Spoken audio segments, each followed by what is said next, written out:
الحمد لله نحمده ونستعينه ونستغفره ونؤمن به ونتوكل عليه ونعوذ بالله من شرور أنفسنا ومن سيئات أعمالنا من يهده الله فلا مضل له ومن يضلله فلا هادي له ونشهد أن لا إله إلا الله وحده لا شريك له ونشهد أن سيدنا وسندنا وحبيبنا وحبيب ربنا وطبيبنا وطبيب قلوبنا محمدا عبده ورسوله أرسله بالحق بشيرا ونذيرا وداعيا إلى الله بإذنه وسراجا منيرا أما بعد فأعوذ بالله من الشيطان الرجيم بسم الله الرحمن الرحيم قال هل علمتم ما فعلتم بيوسف وأخيه إذ أنتم جاهلون قالوا أئنك لأنت يوسف قال أنا يوسف وهذا أخي قد من الله علينا إنه من يتق ويصبر فإن الله لا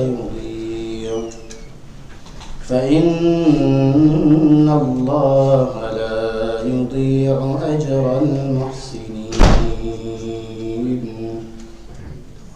صدق الله العظيم وصدق رسوله النبي الكريم ونحن على ذلك لمن الشاهدين والشاكرين الحمد لله رب العالمين. My most respected elders and brothers and beloved friends in Islam, Assalamu alaikum wa rahmatullahi wa barakatuh.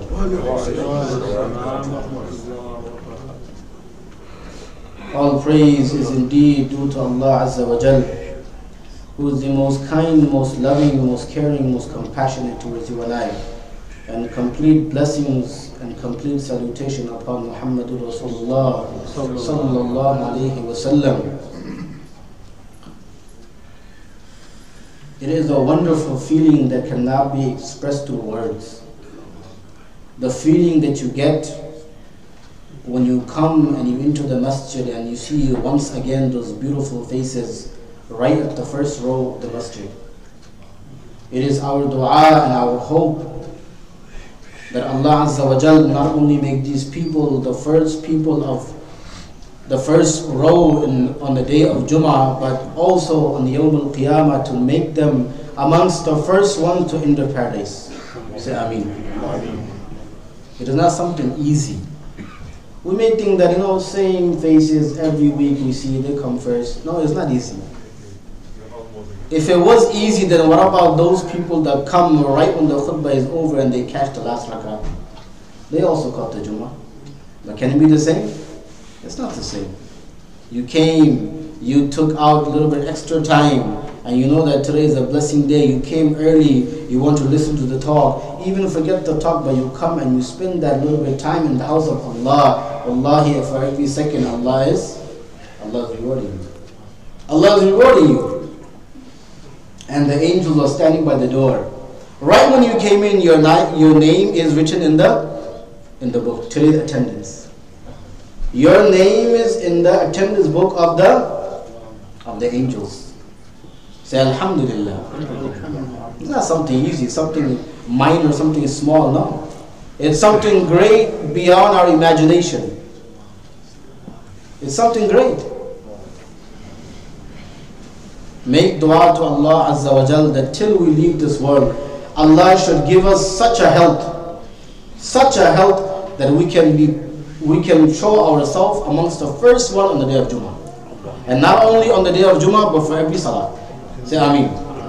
Now some people maybe they think it twice to say Ameen. They say, if I say Ameen, what if I have to come 5 times a day? You know, that's a little bit too harsh. Okay, once a week is fine. No. Make dua to Allah, you will be surprised how Allah will allow you to come. If Allah allows you to come, nobody can stop you. You can never stop yourself. Because if Allah says that I'm going to bring you for every salat in the first row, nobody can stop you. Your work, your family, your job, nothing can stop you. Allah will give you that tawfiq to come and present yourself. It is not something easy that we may think is easy, but it's not easy. You'll see me saying this over and over in many of my khutbahs.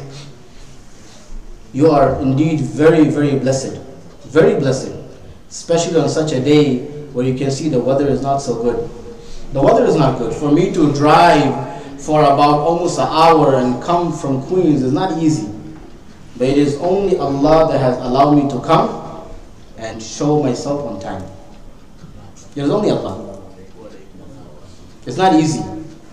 To do these great deeds, you need taqwa and you need sabar. You need taqwa and you need sabar. And inshallah, I will try to explain to you these two things in the next few minutes. And that is my topic today, whatever I can touch on. In the beginning, I have recited to you, in front of you, a few verses of Surah Yusuf. Surah Yusuf. Very wonderful surah. This surah is regarding who? Yusuf alayhi salam. He's a what? He's a prophet. He's a prophet. And about him, the most famous thing is what? He would so handsome. So handsome. So this surah is also so beautiful, just like him. Normally, when Allah mentions stories, Allah mentions incidents, then you will find in different places Allah mentions. But together, one complete incident, Allah does not mention. But in Surah Yusuf, the complete incident of Yusuf alayhi salam is mentioned in this surah. I have just few points for you to understand, and myself, inshallah, will try to cover up. Most of us, when we think of sabar, then we normally translate, we say that it means patience. It means patience. Sabar. And when we explain patience, it means that if you're going through difficulties, some situations, some difficulties, some calamities, comes upon you, you should have faith in Allah and make sabr. Have some patience, and Allah will grant you something much better, or this hardship will go very soon.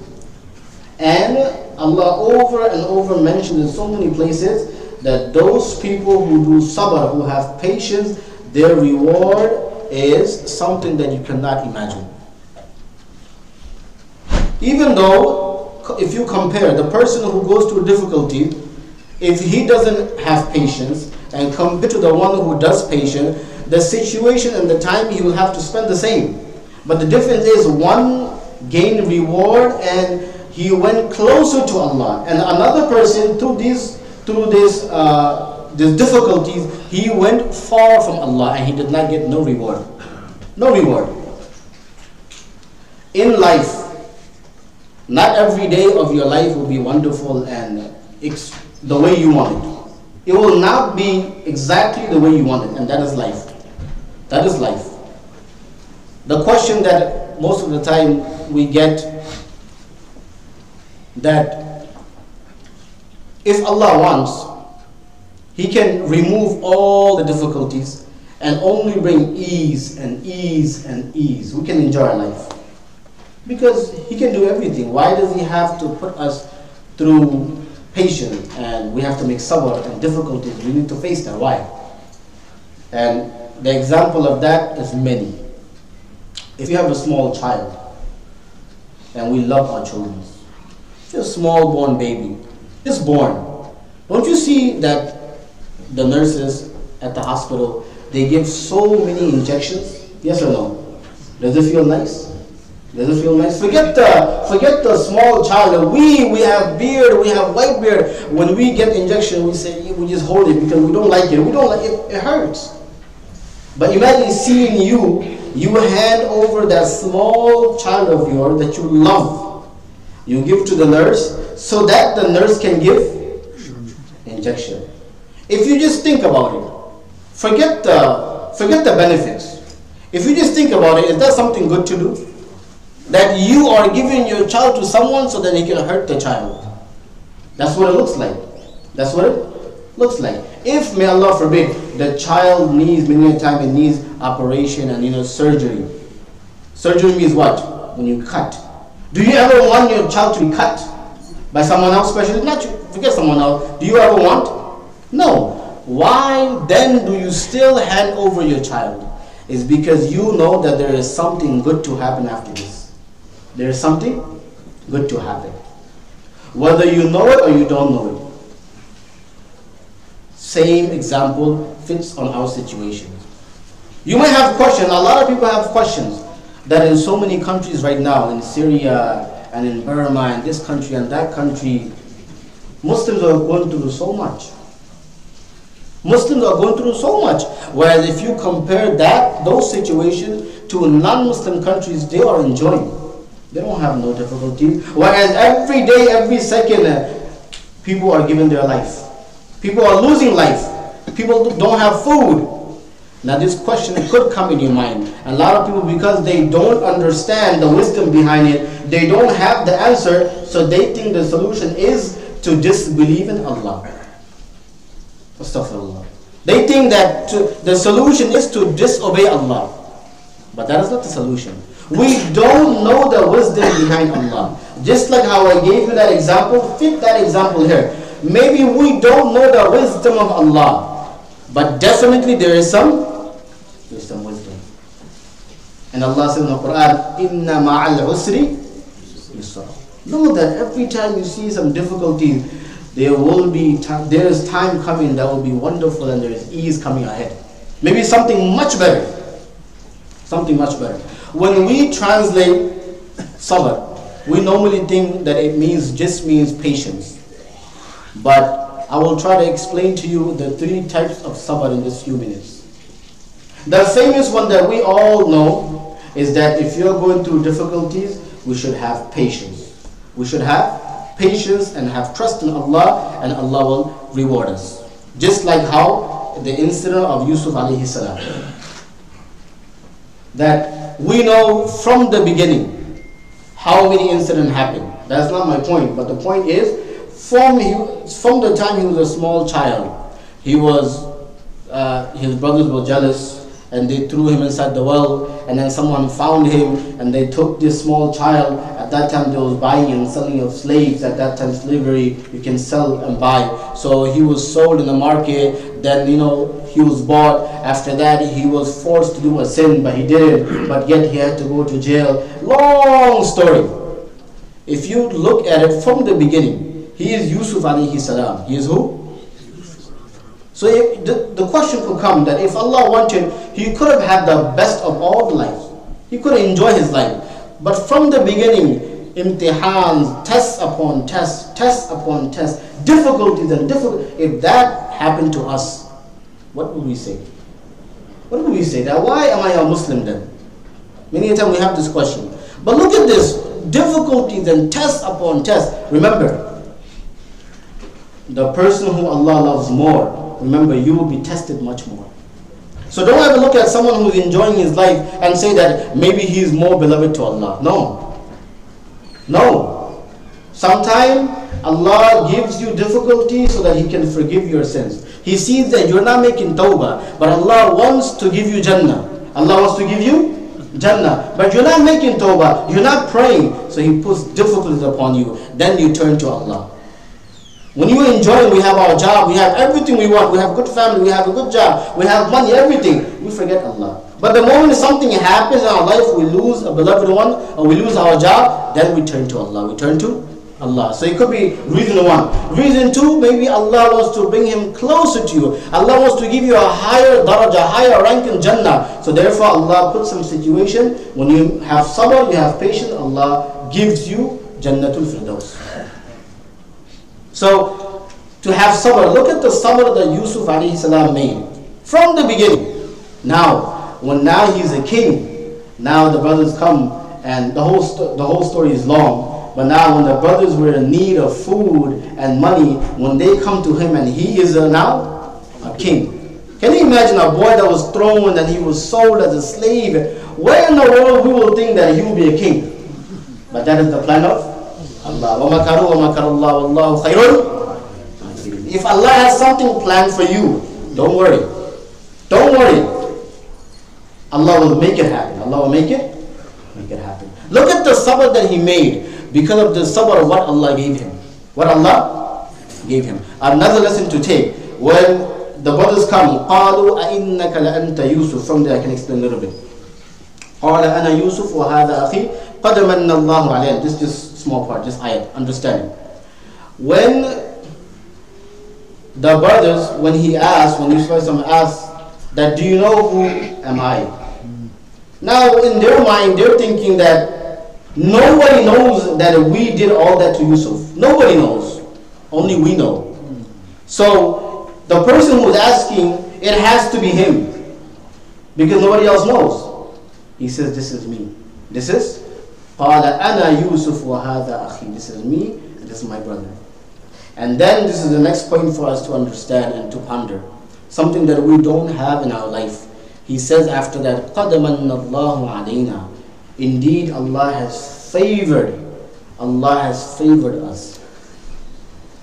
Imagine that when someone caused so much for us, especially in our Desi countries, we have so many enmities within the family and our community, so much. And then we even tell our parents, make sure you take revenge. All our life we fight back and forth. But now this is the answer he gives. After he knows that so much was done to him, he says Allah has favored us. He didn't take revenge. He didn't take revenge. And the story is long, but forget about revenge. He gave them more than what they wanted. More than what they wanted. If we can bring this quality in our life, wallahi, we will be living in paradise in this world. In this world. Now going to the types of sabr. This is the famous meaning that we take. That we should have sabr upon difficulties. But there are two more types of sabr that we forget about. There is sabr ala ta'a and sabr ala al-ma'siyah. What is that in brief? Just understand it. We as insan, we have the desire to do bad and good. Whereas the angels don't have the option and the desire of doing good and bad. If you didn't come for Jummah today, nobody will force you.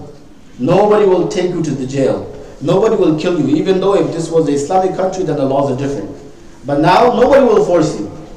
Now, this is the sabr, this is the patience. It's not easy for you to leave your house and leave your job and come to the masjid. It takes patience. It takes sabr. It takes taqwa.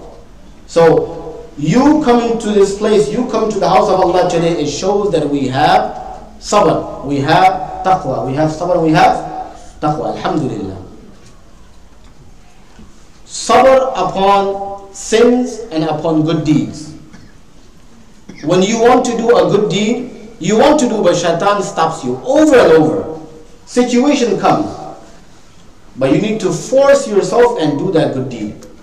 This is the patience upon good deeds. This is the patience upon good deeds, and you will only see your reward when you close your eyes. You will only see your reward when you close your eyes. And why we don't have the desire of doing it? Because we don't see the reward. All your life you're going to do good deeds, but because you don't see it, but have full faith in Allah, that all the reward are stacking up in that life. The moment you close your eyes, you will see all the rewards. So right now, shaitan will stop you, but you keep doing it. And the third one is to stay away from sin. It is not something easy, especially in this era. We have all the technology. Before, you know, so many ulama and scholars, they used to give the fatwa. They gave the fatwa that to keep TV, it should not be permissible. It's not permissible. Many gave. Why? Because they thought of the harms. They thought of the amount of time that people spend in front of the TV. Sometimes they spend more than half of the day in front of the TV. But now, forget that fatwa, forget the TV. We have TV in our hands. You don't need it. 24/7 you can do whatever you want. So now to stay away from sins is easier or harder? Much more harder. Much more difficult. Before you had to go somewhere to do that sin, but now 24/7 you can be alone. Nobody can stop you. Nobody can see you. Who can see you? Who can see you? Allah can see you. So the reward is much more, and is much more challenging. Is much more challenging.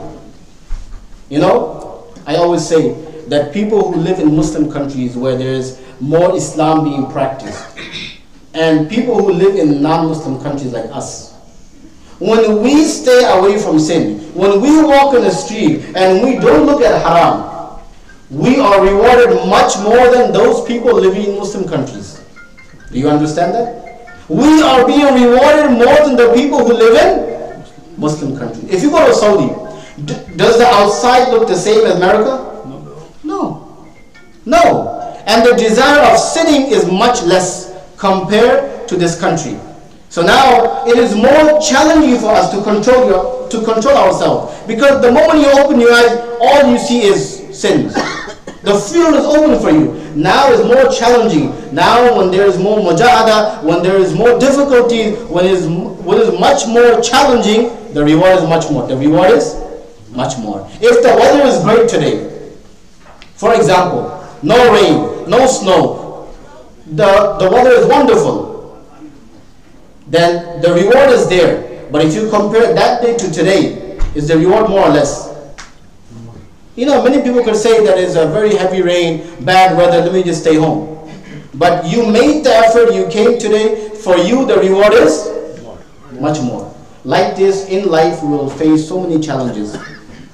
So many challenges. You will find difficulties. You will see that you want to do good deeds, but you're not able to do it because shaitan is there preventing you. And many a time you will see the field of sinning is open. You want to do it, but have taqwa, fear Allah, know that Allah is watching you, and make sabr, have patience. The reward is much more. The reward is much more. Now inshallah the boxes will come for the donation. This is a test for us to see. The shaitan will tell you, don't give. Shaitan will tell you, don't give. Hold it. It's yours. If you give it, it's gone. If you give it, it's gone. This is a test. Don't show us, but this is a test. Shaitan will say, hold it. But then tell shaitan, no, what I give is mine. What I give is mine. And inshallah you will see the reward is much more. You already made the effort. That you came from work, you came from your house, you made the effort in this bad weather. The reward is so much. Now to come and also give is something, mashallah, something great. The reward is great. You know, normally, I think I gave this example before as well. You know our zakat that we give. If you give it to someone else who you don't know, you get the reward. Your zakat is done. Someone who's poor, someone who can take zakat, you give him, you get the reward.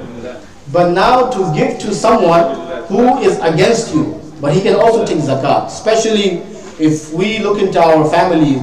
Normally families or such, our relatives or such, they never praise you. They never.